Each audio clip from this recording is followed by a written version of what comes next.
Então, quais são os fatores que tornam determinadas pessoas bem-sucedidas numa determinada área e a maior parte das pessoas não são, ou seja, ou são medianamente bem-sucedidas em determinadas áreas? Então, John Grinder e Richard Bandler fizeram esta pergunta na década de 70, quando desenvolveram aquilo que são as bases da excelência humana. Portanto, eles fizeram a questão, ou seja, porquê que determinadas pessoas tinham resultados fora da média, resultados extraordinários. Então, eles foram, ao longo de vários anos, nesse período, fazer uma observação sobre aquelas pessoas que eles consideravam bem-sucedidas ou extremamente bem-sucedidas numa determinada área. E na altura, como tinham interesse na área das terapias, na área da excelência humana, foram então procurar aqueles que eram os terapeutas mais bem-sucedidos da altura e perceberam que havia neste caso, um padrão.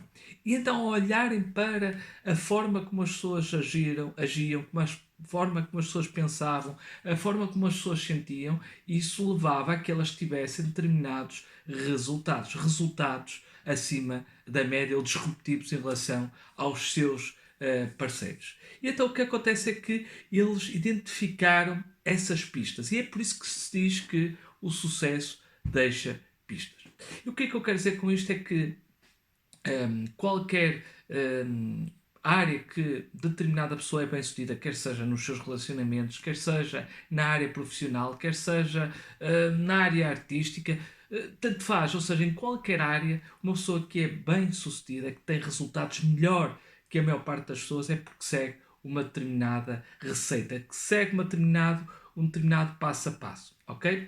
E muitas vezes eles chegam a esses resultados de forma inconsciente, portanto, nem eles mesmos têm essa consciência daquilo que lhes leva a ter esses resultados, mas o que acontece é que se nós observarmos, se nós formos capazes de olhar para a pessoa que tem um determinado resultado, imagina, por exemplo, que tu, enquanto profissional, queres ser um líder, portanto, um líder de excelência, por exemplo, e se tu, na empresa onde trabalhas, tens alguém que tu consideras que tem essas características, tu podes chegar à beira dessa pessoa e perguntar a fulano, quando tu estás a liderar a tua equipa, o que é que tu pensas?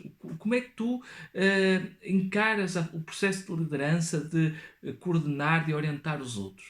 E pelo facto de estarmos a perguntar, estamos então a obter pistas, a tornar consciente o que é que a pessoa faz, a forma como ela pensa, a forma como ela sente e como ela, naquele contexto, age ou se comporta. Ok? E quando nós tomamos consciência disso, isso permite-nos então modelar, portanto, permite-nos usar essas estratégias da forma como ele usa para ter resultados idênticos.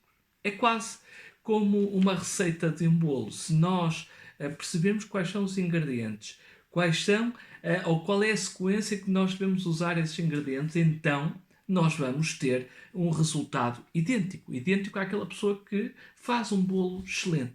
Ok? Portanto, se as condições forem as mesmas, os mesmos ingredientes, a mesma sequência e respeitar as mesmas regras, portanto, os mesmos cuidados, então o resultado vai ser semelhante. E da mesma forma, tu podes fazer isso na tua vida. Curiosamente, ontem tive uma formação de programação neurolinguística com aquele que eu considero o meu mentor, e então estávamos precisamente a fazer, nós alunos, a modelar, a fazer questões, portanto a ele, diretamente, e a perguntar-lhe como é que ele fazia o processo de venda dos seus produtos. Portanto, ele tem um resultado acima da média a nível daquilo que é, a nível de vendas, daquilo que são os seus cursos, as suas formações, e nós, com vontade também de perceber como ele fazia esse processo, fomos fazendo questões, percebendo qual era as suas estratégias mentais, a forma como ele se sentia, a forma como ele se comportava para ter aquele tipo de resultado e perceber quais eram as estratégias que ele utilizava para chegar a esses objetivos. É, portanto, então lembra-te que é possível nós termos resultados de excelência olhando, entendendo a forma como a pessoa pensa, como age, como sente e quais são as suas estratégias que ela utiliza